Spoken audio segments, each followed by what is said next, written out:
बिस्मिल्लाहिर्रहमानिर्रहीम। अस्सलाम वालेकुम। मैं हूं बिलाल अहमद। उम्मीद है आप सब खैरियत से होंगे। अक्सर हम जब भी कोई खाने पीने की अशिया खरीदने के लिए मेगा स्टोर, जनरल स्टोर या बेकरी पर जाते हैं और ख़ासकर वो आइटम जिसको हमें बताया ये जाता है कि जी इम्पोर्टेड आइटम है, तो उसके ऊपर प्राइस नहीं होती।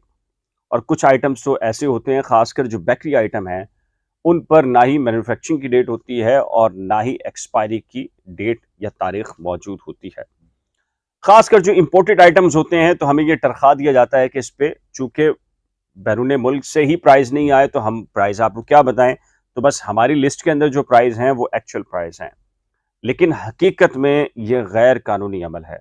इवन के अगर जो बेकरी आइटम है, यानी कि अगर डबल रोटी भी है, जो कि खुली डबल रोटी होती है, उसके ऊपर भी उसकी मैन्युफैक्चरिंग तारीख और उसकी एक्सपायरी तारीख, यानी कि कब वो आइटम बनाया गया और उसको कब तक आप खा सकते हैं, ये कानूनी तौर के ऊपर लाजमी तौर पर लिखा जाना चाहिए।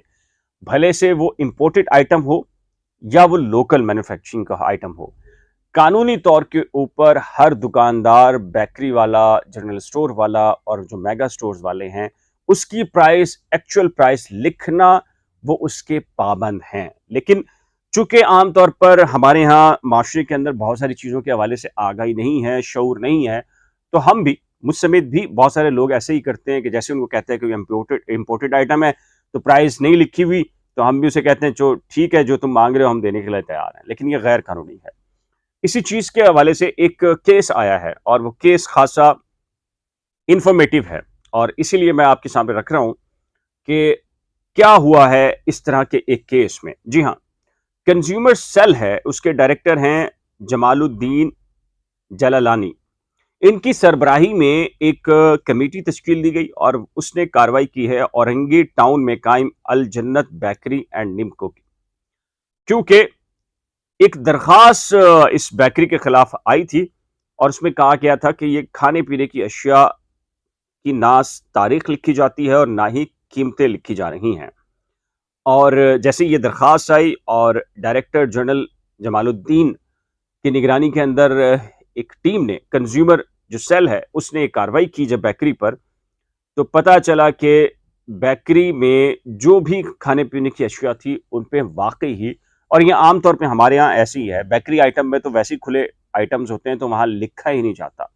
इवन के जो या बॉक्स जो बना हो जहाँ पर बिस्किट्स या दीगर अशिया रखी होती हैं, वहाँ कम से कम बॉक्स के ऊपर लिख दिया जाए कि इस बॉक्स में जो मौजूद आइटम है उनकी मैन्युफैक्चरिंग, यानी कि जो उसको बनाने की तारीख है वो ये है और एक्सपायरी इस तारीख तक की है।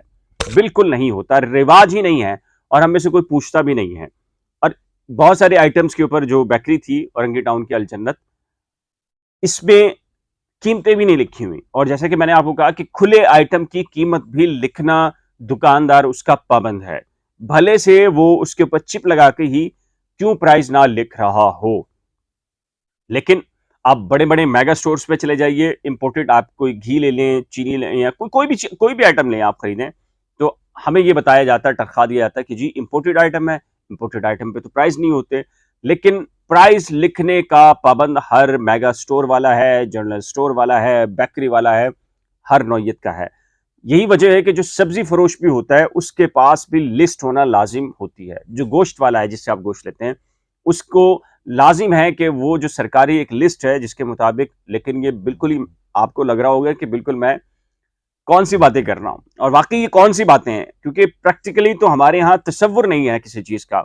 गोश्त वाला हो, सब्जी वाला हो, फल वाला हो, सवाल ही पैदा नहीं होता। उसके पास एक लिस्ट आती जो है, उसने साइड पर रखी होती है, जब कभी छापा पड़ता है तो वो दिखा देता है।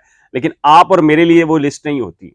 आपके और मेरे लिए सिर्फ उसके मुंह के अल्फाज जो उसने अदा किए होते हैं कि इतने प्राइस की है, लेना है तो लो वरना चले जाओ। दुनिया में कहीं नहीं होता कि लेना है तो लो वरना चले जाओ, लेकिन हमारे मुल्क में, क्योंकि हमारे यहाँ अनफॉर्चुनेटली बड़ी बदकिस्मती से शऊर नहीं है, आगाही नहीं है कि हम उसके खिलाफ क्या कार्रवाई कर सकते हैं। बहुत ही कम सरफिरे किस्म के लोग होते हैं, माजरत के साथ, जो कानून भी जानते हैं, आगाही भी है, शऊर भी है, और फिर उस पर कार्रवाई भी करते हैं।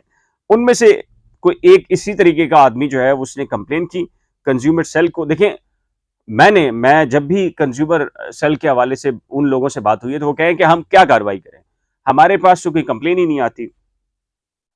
रेट्स के हवाले से हो, महंगाई के हवाले से हो, शहरी कंप्लेन्स ही नहीं करते। वो कहते हैं हमारे पास कंप्लेन्स आएगी तो काम करेंगे, यानी कि उनका करप्शन का धंधा इसलिए चलता है कि शहरी कंप्लेन नहीं करते। हम कंप्लेन करेंगे तब जाके वो कार्रवाई ना करें तो उनके खिलाफ कोई चीज हो सकती है, लेकिन जब हमने कंप्लेन ही नहीं की होगी तो वो कार्रवाई किस चीज करेंगे? तो उनके खिलाफ कार्रवाई भी महकमा जाती कुछ नहीं हो सकती। अदालतें जब पूछती हैं कि, तो वो कहते हैं सर शहरी रावी चैन ही चैन लिख रहा है, ना दूध की किसी को फिक्र है, ना सब्जी, ना फल, किसी के हवाले से। इवन के रमजान के अंदर कंप्लेंट्स नहीं करते शहरी। तो हमारे यहाँ प्रॉब्लम यह है कि कंज्यूमर कोर्ट्स भी मौजूद हैं, कंज्यूमर सेल्स भी मौजूद हैं, कंज्यूमर डिपार्टमेंट्स भी मौजूद हैं, ब्यूरो एंड सप्लाई डिपार्टमेंट मौजूद है जो कि प्राइस तय करता है। लेकिन अनफॉर्चुनेटली अनफॉर्चुनेटली चूंकि हम में शऊर नहीं है, शऊर है मालूम है जिसको, तो वो कंप्लेन नहीं करना चाहता। कंप्लेन इसलिए नहीं करना चाहता, उसे पता है कि करप्शन में डूबे हुए महकमे हैं, वो कंप्लेन करेगा, खुद ही उसकी मुसीबत आएगी, खुद ही उसको भुगतना पड़ेगा, खुद ही जाना पड़ेगा, खुद ही परसू करना पड़ेगा, नतीजा सिफर निकलेगा। लेकिन मेरा ख्याल है कि अब सारिफ कोर्ट की तरफ और सारिफ इश्यूज की तरफ, कंज्यूमर सेल्स की तरफ कुछ लोग आ रहे हैं। और कुछ लोग, देखिए मैं आपको एक और चीज बताता हूं कि कंज्यूमर्स कोर्ट्स बनाई गई हैं, कंज्यूमर सेल्स बनाए गए हैं। अगर आप कोई शूज लेकर आते हैं, अगर आप कोई आइटम खरीदते हैं, अगर आप कोई कपड़ा खरीदते हैं, कोई दर्जी को कपड़ा देते हैं और वो नाप लेने के बाद उसको सही नहीं सीता, शूज वाले का साइज का मसला आता है, या 2-4 दिन के बाद शूज खराब हो जाता है, या कुछ भी हो जाता है, तो ये जो खरीदा हुआ सामान वापस नहीं हो सकता। ये ढकोसला है, कानूनी पोजीशन नहीं है। कानून बहुत क्लियर है। कानून ये कहता है कि दुकानदार पाबंद है कि जो चीज उसने आपको दी है वो वापस भी लेगा, अगर जो चीजें तय हुई थी उसके ऊपर, मयार के ऊपर वो नहीं है। ऐसा भी हुआ है कि हमने देखा है कि एक बहुत ही कह लीजिए कि न्यूज एंकर लाहौर की, उसने अपने शादी का सूट दिया और वो सूट जो है, वो जो साइज उसका था, जो नाप उसका था, वो उस नाप के ऊपर नहीं था और वो सूट खराब हो गया। और वो एंकर जो है वो लाहौर की सारिफ कोर्ट में गई और एक हंगामा मच गया। इसी तरीके से शूज के हवाले से भी आता है कि फलां शॉप से आपने शूज खरीदा और वो शूज उसने 2-4 दिन के बाद जब आपने पहन के देखा तो आपको लगा कि नहीं ये शूज कंफर्टेबल नहीं है। आप उसके पास वापस गए, उसने मना कर दिया कि नहीं भाई खरीदा हुआ माल वापस नहीं होगा। लेकिन एक्चुअल में लॉ ये कहता है कि उसको उसको खरीदा हुआ माल वापस या चेंज करना देना पड़ेगा। लेकिन अनफॉर्चुनेटली हमारे यहाँ एक्सरसाइज नहीं है, तो प्रैक्टिस नहीं है। तो आप लोग भी जी कुछ सामान खरीदते हैं, साइज के ऊपर, किसी आइटम के ऊपर, खाने पीने के रेट्स के ऊपर या एक्सपायरी ना लिखी हो, तो आपका राइट है कि जी आप कंसर्न डिपार्टमेंट में जाके बाकायदा शिकायत भी कर सकते हैं और रिपोर्ट भी दर्ज करा सकते हैं। तो ये अब तक की एक अहम अच्छी खबर थी, तो आपसे शेयर की है। आपकी क्या राय है? आप क्या महसूस करते हैं कि आप क्या शिकायत करेंगे या नहीं? तो नीचे दिए गए कमेंट सेक्शन में अपनी कीमती राय का इजहार जरूर कीजिएगा। एक नए व्लॉग के साथ जल्द मिलेंगे, लेकिन जाने से पहले एक रिक्वेस्ट है कि जी अगर आपने करंट अफेयर्स विद बिलाल और नई कोच को अभी तक सब्सक्राइब नहीं किया तो बराए करम सब्सक्राइब, वीडियो को शेयर, लाइक और बेल आइकन को लाजमी प्रेस कीजिएगा। खुदा हाफिज।